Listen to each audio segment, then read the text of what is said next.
Hey guys, what is up? What is going on out there this morning? Hey, it's Brent Abel here, WebTennis.com. Another episode of What's the Right Shot. Let me get today's video up here and ready for us. And share screen and the window and click there and share. Okay, there we go. Um, what's going on out there? Yeah, I'm running just maybe 43 seconds late today. My apologies for that. Um, but I wanted to update today's video before we got started. Had a thought at the last second there. Anyway, hope you guys are doing well today. Beautiful day here in the Southern California desert. I'm going to see if I can get the Big O to get out there and hit a few balls with me today. I'm not sure how our schedules will line up, but we shall see. Good morning, Rich. Thanks for hanging in again. Come on and joining us again. So today's episode is singles return to serve. And, typically what happens is against someone who loves to serve and stay back, right? And we're going to take a look at that in just a second. But this afternoon, 2:30 p.m. Pacific, every day I go live. Sometimes it's pre-recorded, but most of the time it's live. And it's the Tennis Mindset Project, 2:30 p.m. Pacific every day. And today we're to talk about when you're serving for the matches 6-3, 5-0, and then all of a sudden, yeah, you know where I'm going with this. So I want to give you a couple of stories of one match I was in recently when this happened, and then another match way back in the day when a good friend of mine, Gene Canton, former NorCal #1 player, and I think he played #1 at Cal as well.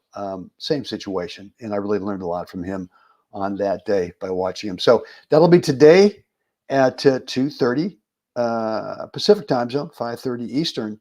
So let's get into what I want you to be thinking about here when you've got someone who wants to stay back, and let's just say that they've got a good forehand, right? So there's kind of two thoughts for me on this. And the first thought is, okay, this guy's staying back. He's got a good forehand. So what's the tactic? Well, the tactic is, can we just stay away from the forehand with a return? Number one, right? Let's just stay away from it, whatever that means. And look, it could mean that it's simply, let's just, in the right-handed player, we're just going to play it over the ad court, but could mean a little drop shot return to serve on a second serve return. But basically, it's just, we're just going to play, we're just not going to let the guy hit a forehand. Okay, that's sort of shot choice number one. And shot choice, and now shot choice is eliminated, right? So now you've got some real clarity.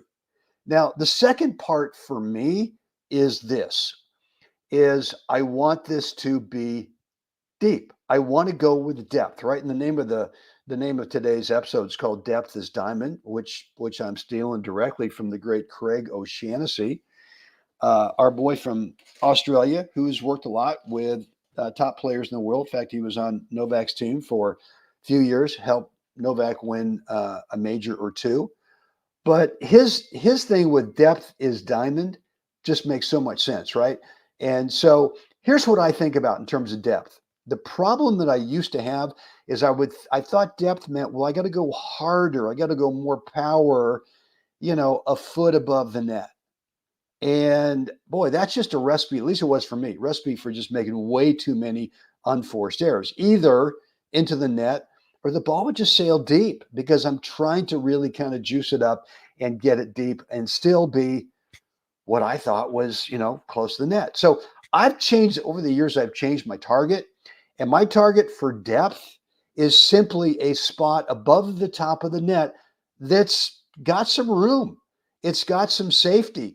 And worst case, if I lose the point, it's going to be deep because I'd rather do that than lose the point by playing it short and giving the guy really what he wants, right? So for me, it is, what's that height above the net that on this return to serve from the due side, what height directly above the net would equate to being deep? And that's what I'm thinking, right? So it's those two thoughts. Number one, all right, we're staying away from the forehand. And number two, target. I'm just focused and looking at the ball. And then in my mind's eye, what's that space above that white line, right? The white line is just like a backboard. The white line for the tape is just like a backboard, right? When we're on the backboard or we're on the wall, it's got that painted line on there. All we ever think about is, I just want to play the ball above the white line. Well, same thing here. Same exact thing here is you're going to play your return a certain comfortable height above the net and make it tough on that guy over there. So, and look, I mentioned depth as diamond, that term I got from Craig O'Shaughnessy, but really where I got the height over the net, thinking in terms of a target, was probably 10 years ago, Dennis Ralston. And I was down in Austin, Texas with my good friend Tony Dawson, who at the time was working with Dennis a little bit. And we went out one day and I hit a volley that rattled the tape. And he said, "What's your target?" And I said, "Well, that spot over there, you know." And he said, No, man. No, what Pancho Gonzalez, Dennis related the story. What Pancho told me was, no, it's a spot above the top of the net. And when you do that, you just simply take out of your mind there's any baseline over there. All that you're doing is you're just driving it through that spot above the top of the net. So let's go back and we'll take these in real time. I'll let you look at them in real time here. Here we go. And there's some swing freedom when, at least for me, there's some swing freedom when I'm not considering the baseline. I'm not thinking about keeping it inside the baseline as my target. All I'm thinking about is what's the height over the net. And it works out better for me as that target. So hope this has been helpful, guys. Like I said, this afternoon, I go live this afternoon at 2:30 p.m. Pacific, 5:30 Eastern. And it's the Tennis Mindset Project, right? I'm giving you a few stories, giving you maybe a little tough love, some things that worked for me, obviously some things that didn't work for me. And this just might be one of those where a match last year, serving for the match at 6-3, 5-0, and then and how do you recover from the So I'm gonna chat about that. I got two stories about that for you, and so would love to have you join me for that. Look, if you love what we're doing here at the Web Tennis YouTube channel, please like the video. That helps me out a lot.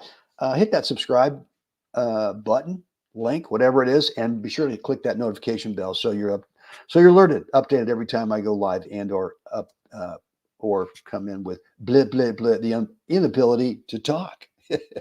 Web Tennis practice t-shirts. Look, let's get out there and crack a great sweat. Let's do so in a Web Tennis t-shirt. Helps me out as well.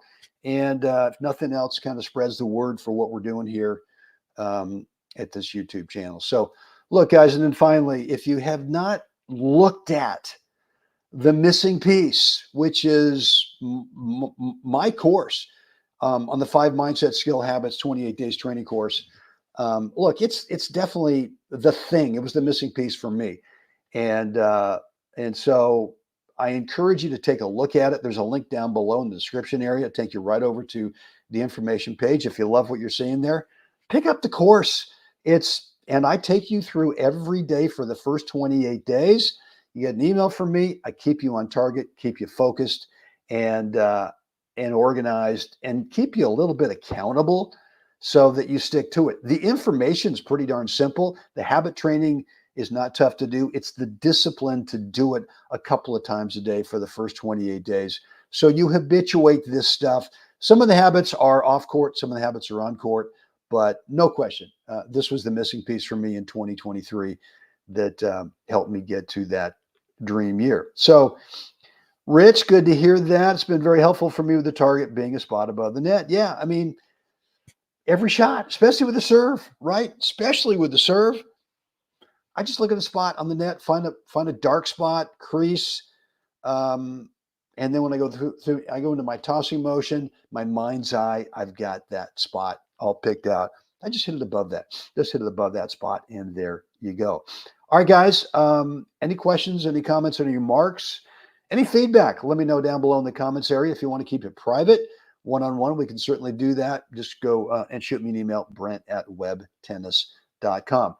Guys, it is now time. We got to get out there today. We got to help someone else have a great day. Guys, thanks for hanging out with me. See you again next time.